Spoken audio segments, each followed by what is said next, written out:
I've been driving a Tesla for the past 6 years, and even if my next car isn't a Tesla, it will definitely be an EV.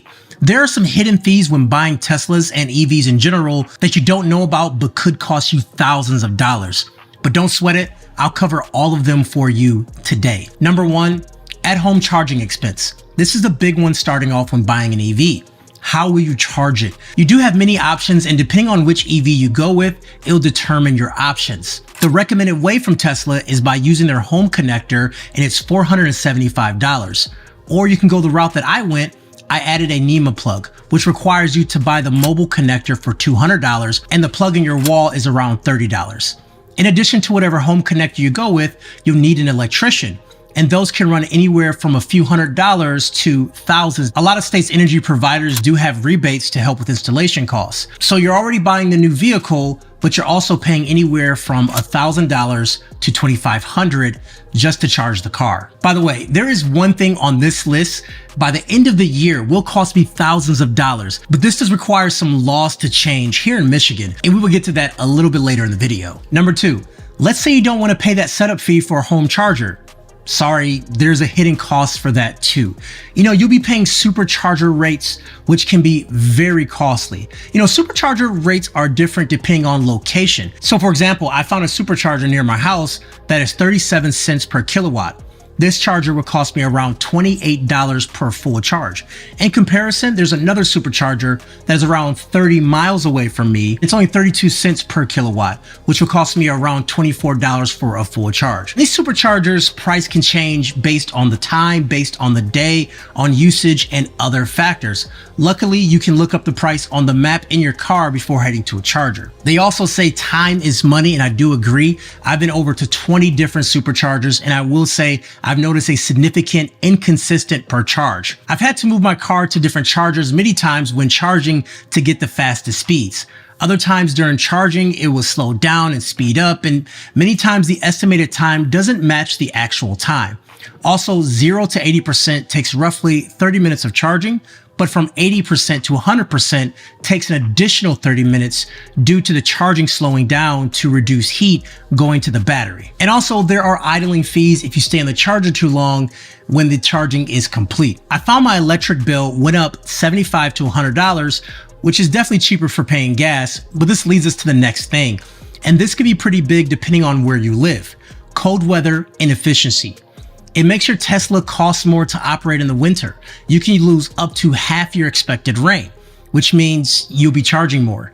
Thankfully, there are ways to combat that with overnight charging and preconditioning your battery before you drive for the day. And you set that up in the app or on your car battery stat screen just to tell it what time you're leaving. And if your car is plugged in, it'll condition the battery to be the most efficient when you leave, and then you don't have that battery drain. And also if your car is left in the cold, you can lose some battery percentage too, which isn't a big deal, but if you park your car and you're already at a low battery, and let's say you go to the airport for 3 or 4 days, you may get back to your car with no battery at all. Number 4, there are many reasons why insurance costs more for Tesla, and one of the main reasons is the cost of replacement.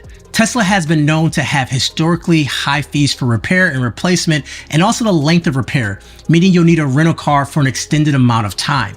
So insurance companies bakes that into the pricing. To combat that, bundling your home and car insurance can help lower that price, where I'm paying around $165 a month to insure mine through Progressive. Number 5. We have tires as another major expense.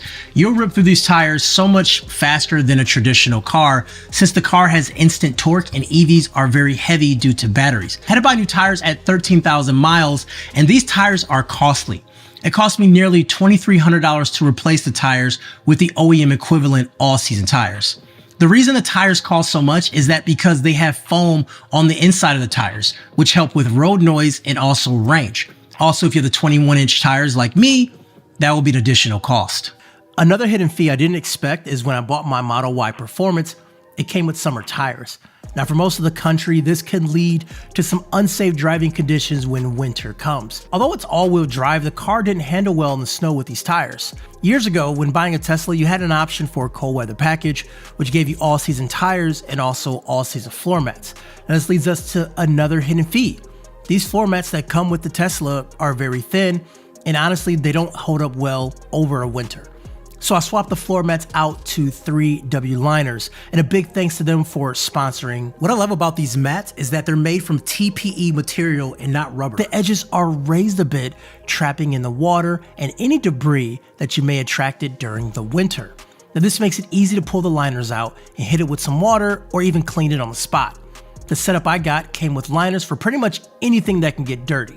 Now we have liners for the driver and passenger side. We also have it for the back seat, the front, and even the trunk, and even the back of the back seats, which I didn't think needed liners until I realized when I throw stuff in the car, those things get dirty as well. And I learned by having a child in the car, things can and will get dirty. And so it's nice to have liners that you can just wipe down or pull out and clean yourself. And they fit like a glove. Some of the liners I've seen from other companies that may be cheaper, they are generic and they don't fit correctly even when they say they're for the Model Y. Having that correct fitment is huge when you have kids because they spill so much stuff, and having total protection around the floor is not only visually important, but it also protects your investment. It's a lot easier to resell your car with clean floors than with dirty floors. If you buy them directly from 3W Liners, you get 20% off, or if you buy them from Amazon, you get 15% off now into the end of March. Use my links down below to check them out. So number 6 is premium connectivity. For the first year, the car comes with all the connected services on the car, which includes real-time traffic, satellite map view, radio streaming, video streaming. And then after the first year, it's gone, and you got to pay $10 a month or $100 a year to keep it up. Number 7, and this is a big one. When you pay for gas, there is a tax on the gas price that goes directly to the roads. And since in an EV, you're not paying for gas, they'll make up for it on the back end, don't you worry. In Michigan, it's an additional $250 on top of your registration. That amount of tax is assuming you're driving 20,000 to 30,000 miles per year. And I drive in less than 10,000 miles a year, so I've been taxed nearly 3x more than I should. There's also additional talks about EV owners not paying their fair share, so this price can even go up more. So registration is very expensive for EV owners, and it's like that across the board in most states. So there you have it, the hidden fees of owning a Tesla. Tesla owners, what are your tips and tricks to get around those? And also, people who are looking to buy Tesla, does this deter you at all? Sound off down below. Kevin the Tech Ninja. Take care.